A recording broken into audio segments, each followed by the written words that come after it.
Good evening, ladies and gentlemen. Welcome to 360 Event Center. My name is Athabur from 360 Event Center, welcoming you all this evening. Today is the coronavirus COVID-19 Voice of Community Day 10. The discussion today would be mental health.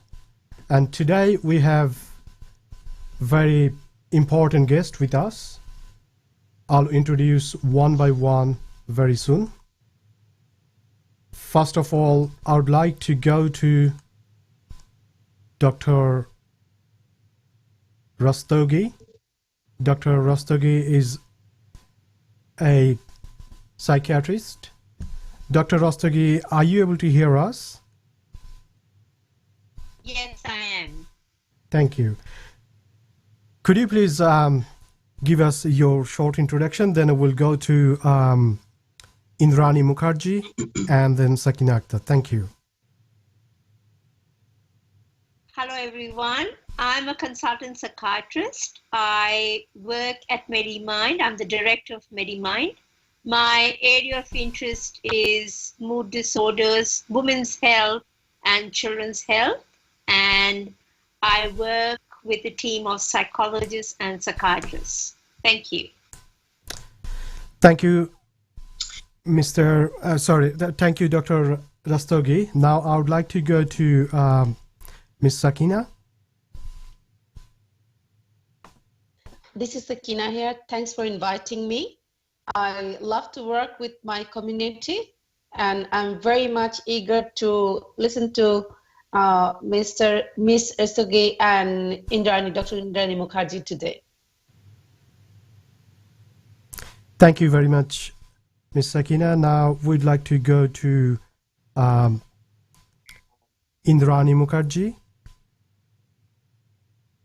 Hello, Indrani, can you hear us?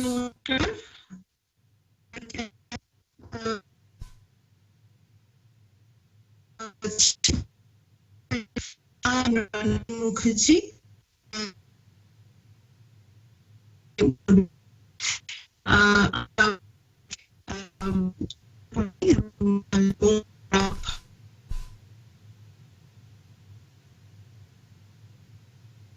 কাজ করি MediMind A.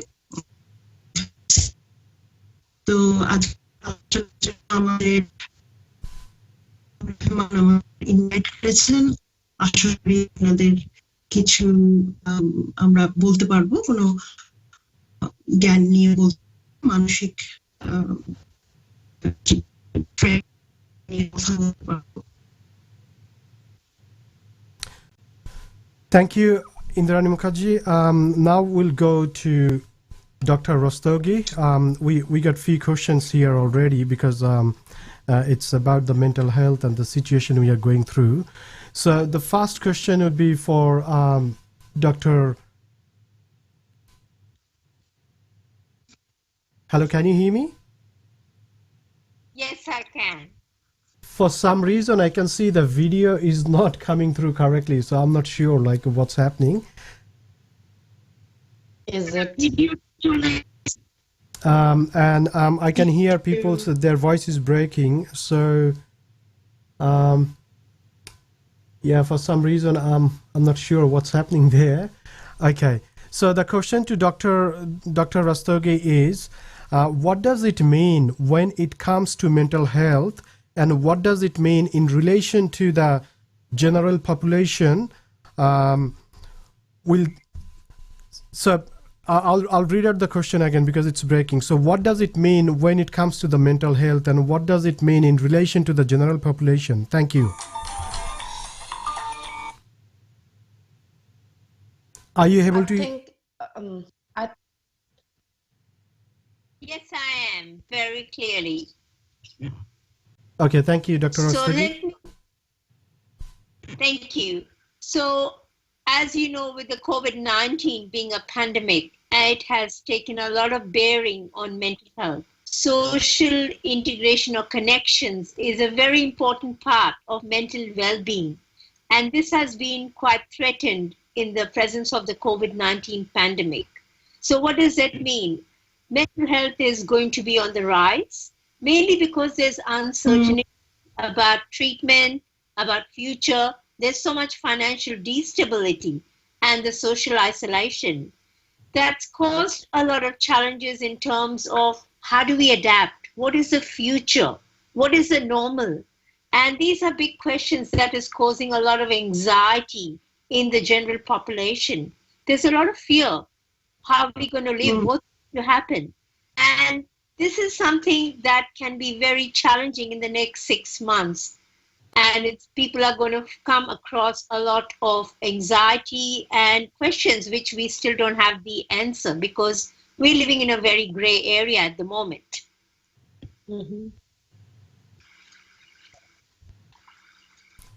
Thank you, Dr. Rastogi. Do you have any suggestions for us to develop our mental health and handle this situation?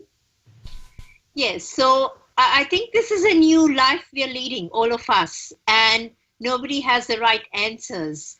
And there are times, it is testing times for all of us as to what we need to do. Certainly the advantages of social isolation, and we need to embrace them. One is, it is very hard when you're working from home and there's no routine. So it's very important to create a routine in currently living at home.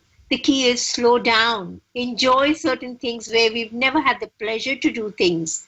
Things like connecting with the nature, being grateful, things like having, exercise is very important. One of the main issues with mental health is we eat more, we are bored, we're not exercising, and that can lead to a lot of problems. So we need to exercise, we need to maintain a bit of routine. Sleep hygiene, so important. If you're not exercising, if you're not going out, you're not going to sleep. And if you don't sleep, what happens? Your mind's working 24/7. You're going to have anxiety, depression. So these are big challenges we all are facing from working from a high momentum in our body. We're reprogramming and there are problems. Our brain's not adjusted to our body and the environment. One of the things I strongly suggest is to avoid watching news and the media. I would strongly say to watch news only for half an hour because it is important to know what's happening, but it's also a source of marked anxiety, fear, because there is a lot of negativity. And I'm sure one will talk a little bit more, but things like creativity, this is a time to explore new things, new avenues, cooking, connect with, family members, call up friends. It's a time to learn technology where we all are, not very familiar with. And it's a very stressful time for people, especially parents and, family and friends who are very old, who are not very good with technology and they need help. So I think the key message is slow down, live the moment, embrace gratitude and learn to sail through the gray area in our lives. Thank you. Thank you, Dr. Rastogi. That was. I have a question for Dr. Indrani Mukherjee. I know Indrani Mukherjee, one of the very renowned and very famous singer, and we just love your singing. I know music is a therapy. We have noticed recently through Facebook, there is a lot of live programs and concert people are doing from distance. What do you think of this and do you encourage? I would speak from the perspective of a clinical psychologist. And I agree with Dr. Rastogi that it is important to slow down and just take a view, a perspective of what's happening in life and the negative thoughts that are bothering you and, the increase of negative emotions. Perhaps you're becoming more angry. Perhaps you're more anxious. Look into the physical symptoms of how you feel. Be in touch with your feelings. Part of, for example, in anxiety, you might experience palpitations, increased palpitations, shaking hands, You might experience sweating, and along with that, you might experience a lot of negative, catastrophic thinking, like things are going to be the worst, and it's the worst outcome that you think will happen. So what that does is that it's taking away your energy and focus from the present and taking away your focus from what you can with what you have. So I would say take stock of your resources. And by resources, I mean your time. You've got the whole day now. So take stock of that resource and after your health. It's very important. If your health depletes, then how would you help another person? So it's important that you take care of your health. Engage your mind into things that are perfect. So just as Dr. Rastogi said, you could start learning something, new technology, or you can start learning language. Or there are a variety of things that you can engage in today's world in the internet. It's not just movies and soap operas. You can see a lot of other. You can learn music, learn how to play the guitar, or anything, or how to paint. Look into the different places in the world. So there's a lot of things that you can do with your time. But I would say that try to make a routine. Have a time to get up and have a time to go back to bed. And in between that time, in the morning, in the afternoon, in the evening, in the night, have one thing that you would commit to do. Commit to doing it rather than relying on your feelings to do it. So you may not feel it at all because of how things are. You may feel quite down, you may feel anxious, you may feel irritable, but commit yourself to that. In the morning, I get up at this time, this is what I do. And if you chalk out your routine, you would find that you are able to cope with this pandemonium more effectively. Thank you. Thank you, Indrani Mukherjee. That was. Yeah. Is other people, can they hear us? Actually can see here the videos. Only Dr. Indrani Mukherjee. I'm getting her video signal, but others are still not sure what's happening. Are you able to hear us? All of us, can you hear each other? Yes, we can. Okay, for some reason, I think the video signal, we are not getting it. Okay, now Sakina Akter, I can see she is moving, but not yet Dr. Rastogi. Her camera is still, we can see it's still. So, all right. So I have another question for Dr. Rastogi. Yes. With this pandemic situation, we know that it's it's growing. Some of the country, they are reaching to the peak. Some of them are not yet in control, but yeah, the curve, the growing curve is going down. So the question is, there will be more people will be affecting with this mental health issue in coming future with this pandemic situation? Yes, it's predicted that mental health will rise in the next 6 to 9 months. And as we said, there are a lot of reasons for that. One is social issues, one is employment, one is changes that are going to occur in our lifestyle. And it is going to be very challenging. How do we address this mental health issue and the burden? We're not talking of people who have mental illness. We're talking of general population who are going to go through this curve in the terms of their employability and their finances. Having financial security is a big part of well-being, mental well-being. And if that's been threatened, it can impact all of us, not only individually, but their families, relationships, and also connectedness. So it is a big threat what we are going to be facing in the next 6 to 9 months. Having said that, things that are uncertain and that are beyond our control, we cannot stop that. But if we can start doing certain things within ourselves and in our environment, we can decrease the mental illness burden and work step by step in small little steps. There is hope in terms of trying to making these changes in your day-to-day routine. And it is very important that if we decrease the stress hormones in the brain and promote a lot of positive hormones in the brain by adopting to simple lifestyle changes, we are likely to feel better and come out better as a community. Thank you.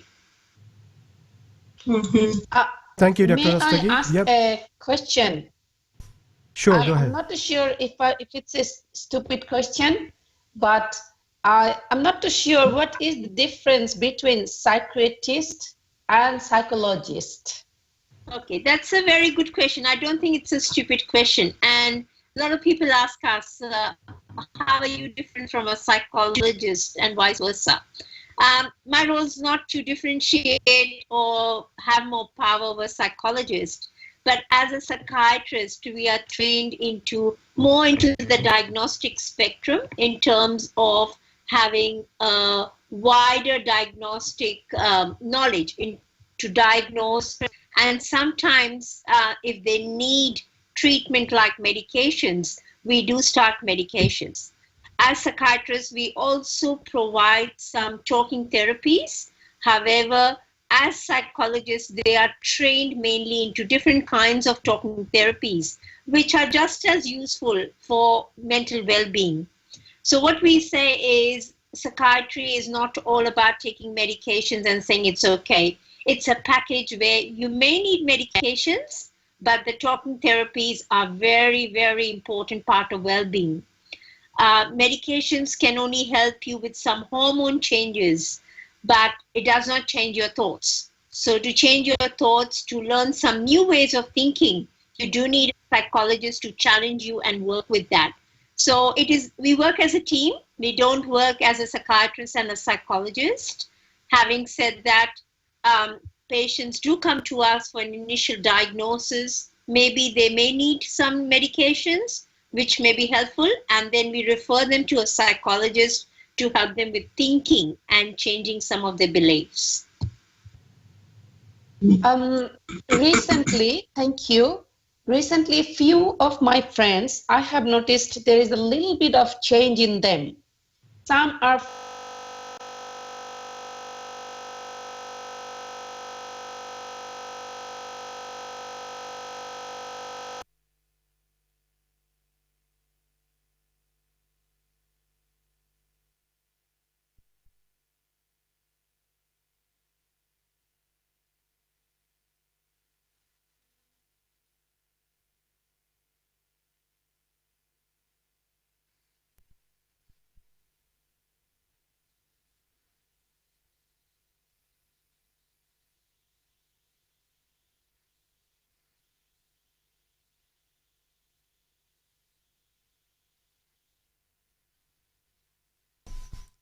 Something went wrong. I cannot hear them.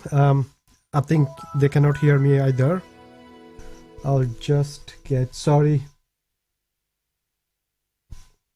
Okay, I have to communicate back to them. We apologize for the technical issues. Something went wrong. So, okay, I have to get this sorted.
absolutely right that mindfulness certainly will help your friends, Deepa, Sakina.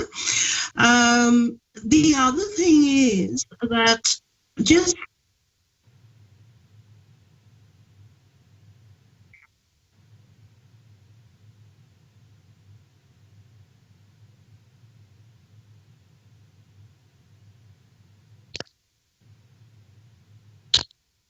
which Okay, that's okay. I will ask that again. That's fine.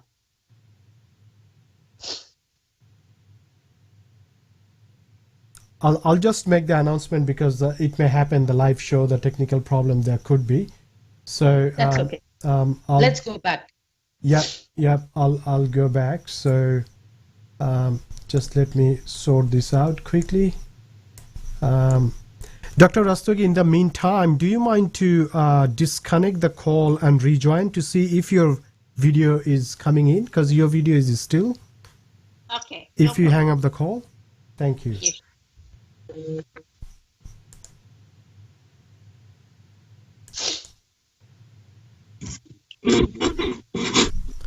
So, ladies and gentlemen, we had some technical issues. This is a live show, and it may happen. So one of the call got dropped, and we lost the conference bridge altogether with the studio. So we just got the news from the back office, and we are restoring the connectivity right now. So hopefully, yes, we can see that people, they're back. That's really good. We'll be straight back to the studio again. And hello, everyone. I can see everyone now. Hello. That's good to see you back all. Can you hear me? Yes. Oh, that's good. It's perfect now. Yes. All right. Maybe we'll go back to the question what Sakina was asking to Dr. Rastogi. Thank you. Actually, I was asking, like, we are going through a very big social, emotional, financial difficulties. So I have noticed few of my friends is posting on Facebook the information which is a bit low, a bit sad, looks like they don't want to talk to anyone. And I was thinking, like, meditation, is it going to help anyway, or what is your suggestion? Meditation is a form of mindfulness. We need to practice some form of mindfulness to help our brains relax. Your body needs to relax. Your brain is a muscle. It needs to relax too. So how does the brain get its message? We talked about the brain gets its message through the 5 senses, to touch, taste, smell, hearing, and vision. These 5 senses are very important pathways for the brain to get messages. And hence, if we use those 5 senses in our day-to-day life, it can actually help to, meditate and also learn some mindfulness. So it could be things like you could do a mindful cooking, you could do a mindful walk, you can mindfully see a TV show, you can knit mindfully. The list is endless. But what's very important is meditation and mindfulness. What do they do to our brain? They actually decrease the stress hormone and they stimulate the happy hormones in our brain.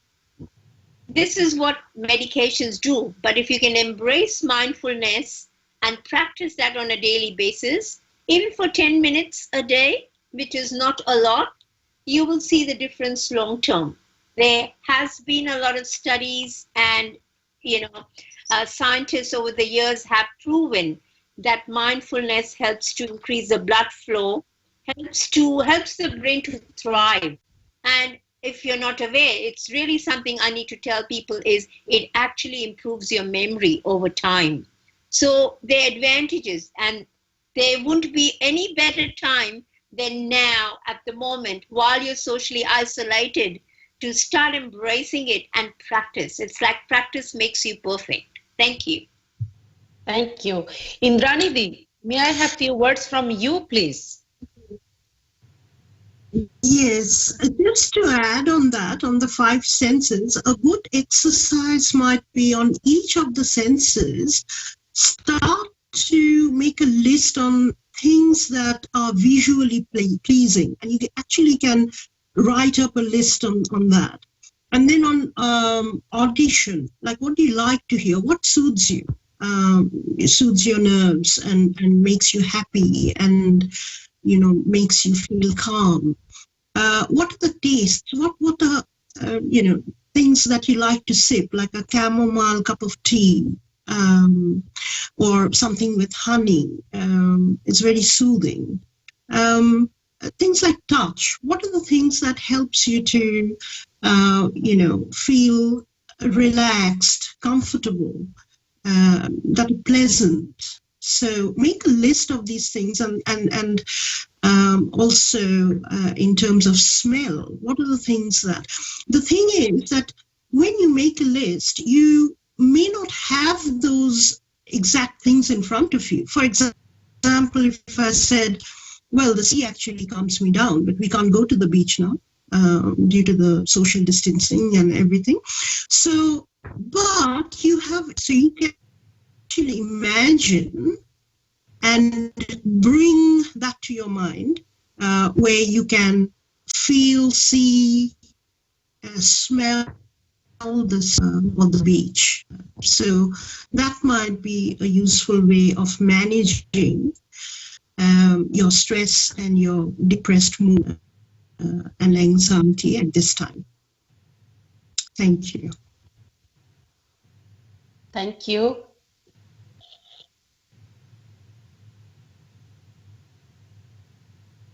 Are you able to hear us? Hello, sorry, I have to check it because it was very, very silent.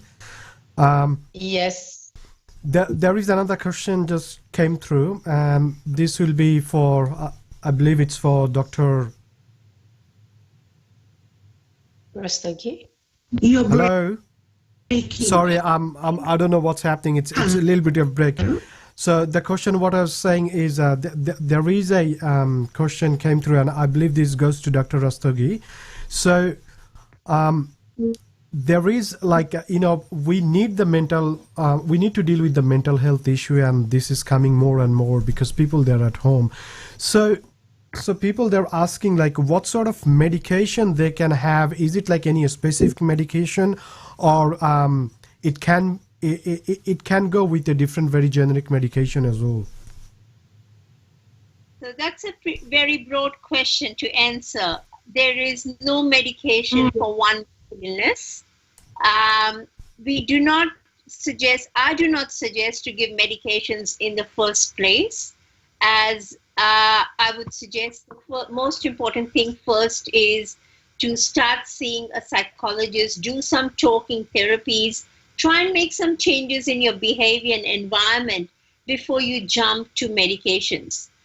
Some of the medications you might need may help you with sleep. There's some natural medications. There is one called melatonin, which is the brown pigment of your skin, and it's a natural chemical, and you can get that in the form, you can buy that. And most of the people, they need medications for either sleep and anxiety. And so you can try and use some natural ways to help you to sleep before you jump to the big medications, or the medications like antidepressants and mood stabilizers. We need to understand these medications don't work straight away, and they do take a while to work, and they basically are used when other treatments have failed, like talking therapies. So that's when a psychiatrist like me would jump in and assess their level and the severity of their condition and how much it's impacted their function, and would prescribe medications appropriately. Thank you. Thank you, Dr. Rastogi. I got another question for you. Mm-hmm. I have a child, 9 years old. I know all of us, we are struggling with kids right at this moment because no school. They are struggling to do Zoom education, which is new for many of us as well. And like giving them a quality time. I'm very lucky, my parents, we live together. So she's getting very good value time from her grandparents. But most of the families are actually like by themselves. So what is your suggestion? How should we deal or like behave with children now?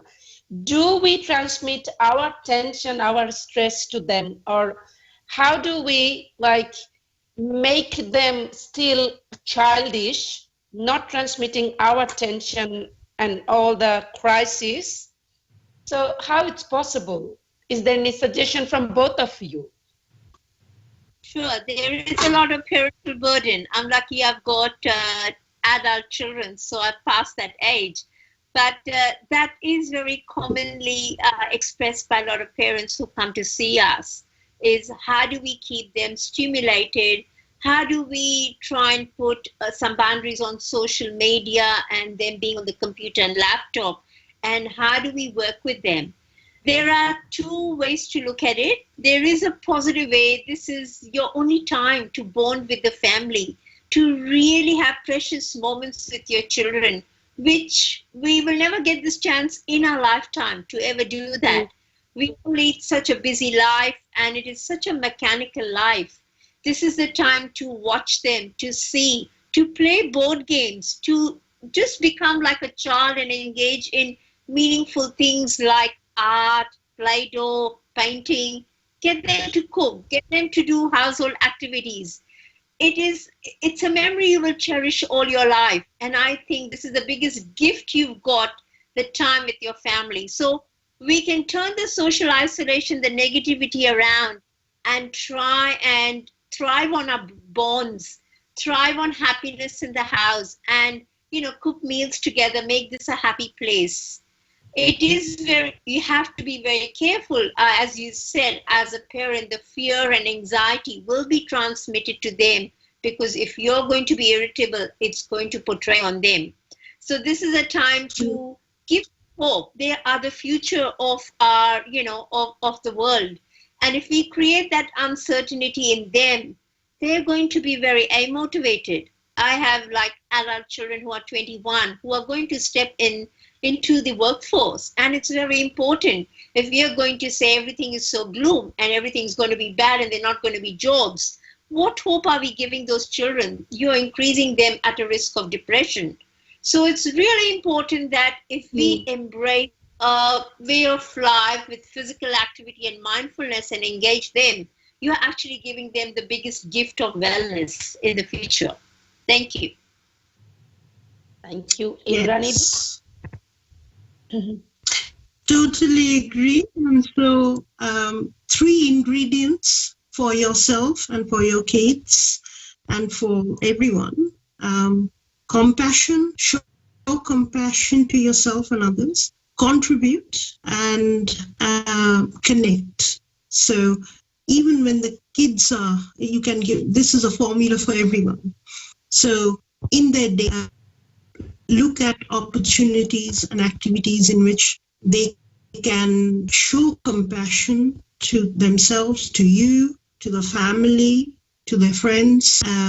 Make sure that there are activities in which they connect.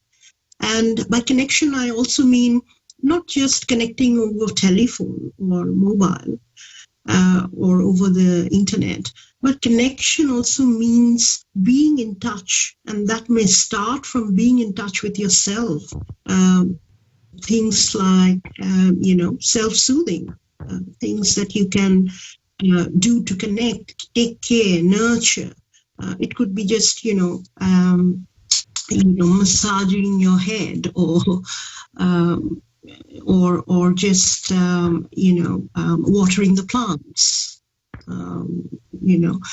That kind of connection. Even in the drawing, they can connect. It's a connection. So they get into a flow, a positive energy.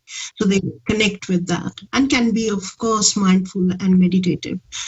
So these are the ways that, we can, I guess, overcome and manage the negativity that's around us with our own positivity, with our own resilience and hope and positive activities. Thank you. Thank you. Thank you. I'll just quickly make a round to the web, our online viewers. Let's see if there is any comment. So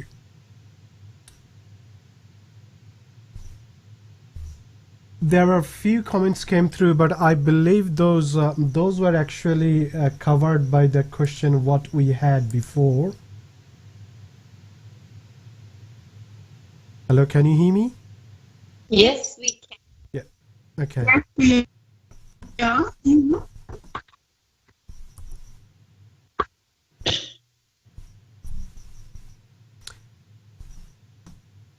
Okay, I think one more question just came through. This is for Sakina Appa. Okay. So the question is for you, like, you are engaged with the community, you doing a lot of other activities with the kids, with the many other people, different programs comes, and mainly this April is the month when the Bengali or the subcontinental calendar starts. So we call that Baisakhi, and every year we have Baisakhi Mela. So lots of people, we gather together every year, we meet, we know all about this. So what is in your mind is happening this year? Like it's after like a decade or 2 decades, people they are not meeting. We are locked down or isolated or like doing the social distance and staying at home. So what's your current situation, and what would be the message for your friends and families? Thank you. If I say in Bengali, Utshab Mukherjee Bangla. That means we are festive and celebrating, like we're always busy celebrating all the festivals and occasions. April is the biggest festive season because of new Bengali New Year. So this is definitely a situation where we are feeling really locked down. But I believe wing of mind, nothing can stop. And the technology is so smart now. I'm saying Indrani, after so long, probably we don't see each other much. So because of this 360, I can see and talk to Indrani. I came to know Dr. Rastogi. I'm so lucky. So this festive season, I'm feeling definitely with everyone, I'm feeling a little bit of stressed with the COVID scenario because I work as a property investment manager, and the Prime Minister has announced 6 months you don't need to pay your rent and there is no termination. So if I think of tenants' point of view, it's a bit relaxing. At the same time, when I think of the investor's point of view, it is really breathtaking. So we will go through a very big loophole. And I am thinking all these things beside this festive season as well. So what I have planned, we have planned actually, Pencil Australia is an online page and is a Facebook group event. All my friends are helping us to celebrate still Pohela Boishak on Pohela Boishak. I'm very lucky to tell you, you will find Dr. Indrani Mukherjee on 14th April. She will be singing for us on Pohela Boishak, 7 p.m. till 7:30 p.m. through Pencil Australia group. Then Ziaul Islam Tomal, he is going to sing Niladri, and then Zerinapa, Nirmal Chakraborty. All of our friends are actually coming up. And Shubir Guho, he plays very good tabla too. Anamika, she will be singing for us. So I am planning and still celebrating through Pencil Australia this Pohela Boishak. I know Bishobina and Rattle the Lock, all other websites, they are also planning in their own way. And definitely whoever is celebrating, we will be there, we will join. At the same time, we will pray for the whole world. We are lucky, we are a little bit in under control situation in Australia. So we are still thinking of celebrating, but my mind is actually going and crying for my motherland, Bangladesh. They are really suffering now. And I grew up in a family where Pohela Boishak in Ramna Botmul, Since my birth, I have seen that. Dr. Sanjida Khatun and Wahidul Haq, আমার চাচা. So I will be missing Chayanot's Pohela Boisak in this year, which I never missed in my entire life. Even after the bombing session and whatever, nothing could stop us. But for COVID-19, we all of us, we are actually like taking a little bit of break. Maybe we needed this break as well, but still we will be celebrating, remembering all of them who is suffering. That is our prime concern now, definitely. So if we even sing, that will be a prayer so that Allah, God, whoever it is, whoever is our creator, the whole world gets its peace back. That's all we want. Thank you. Thank you, Sakina. That was great, inspiring, to tell the society what's happening. And it's good to know that we are going to get the Paila Boisak and happening through the online. So it's keep going. We can see on the screen, it's currently showing that things did not lock down. It's from the from Pencil, Australia. As you can see that it's in Bengali scripted. It's writing that nothing has been locked down. All we are doing is like self-isolation ourselves, but rest of everything is going as it is. We should be happy, we should be proud, and we should be connected to each other the way we were. Also, I'll just quickly go today's status on the COVID, the numbers quickly. Where are we up to? So on the screen, we can see the current status of the COVID. We can see there are 1,612,034 346 COVID. So it's 1.6 million, we can tell. 95,941 people already deceased, and 39,000, about 40,000 people, their condition is serious. And we can see the next is, I'm trying to scroll it down, so it's 361,000 people they have recovered from this COVID-19. Any other question? We are almost end of the program today. If there is any comment, any advice, anything for our community, I would like to request to all of you if you would like to say a few words at the end of the show. Thank you. Thank you. I would like to just say three things. Let's all work together. Let's not forget to smile, and let's live the moment. I would say that just take one day at a time. And if this was the only day that we are going to be alive, then how would we connect? How would we become compassionate? And how would we contribute? So that will make us that we can be. So that will just help us to be happier, I think. Thank you.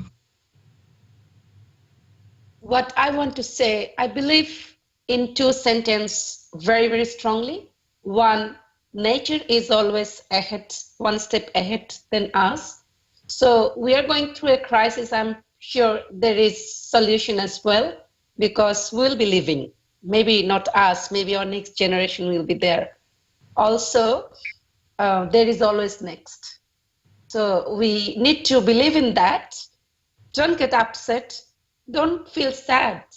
I might not live very long life, but if I live few seconds, that has to be meaningful. That has to be hopeful. And we need to smile so that that big smile, or I draw such a big smile, it touches the next person. Because we need to live. And we need to try to make others happy as well.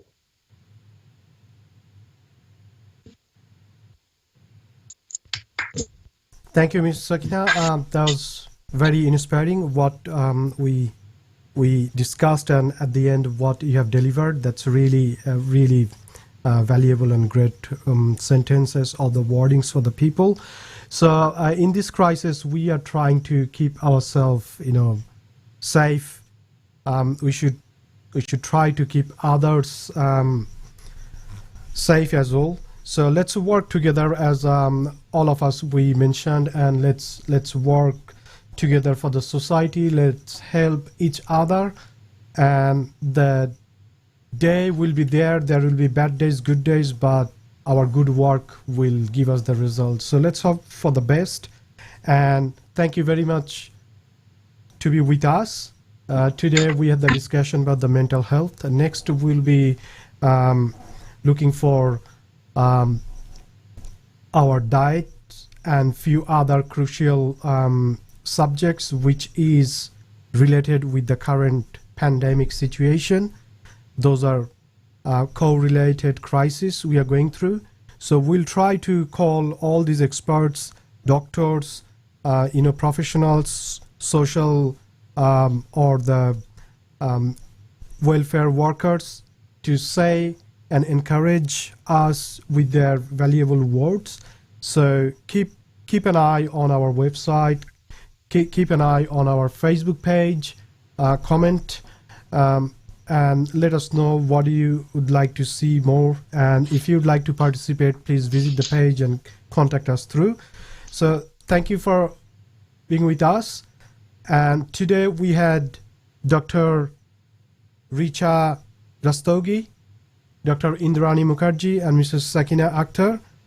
Thank you for your time with us. We are very thankful, and on behalf of 360 Event Center, a very, very thank you to all for participating in this Voice of Community. Thank you. Thank you. Thank you. Thank you so much.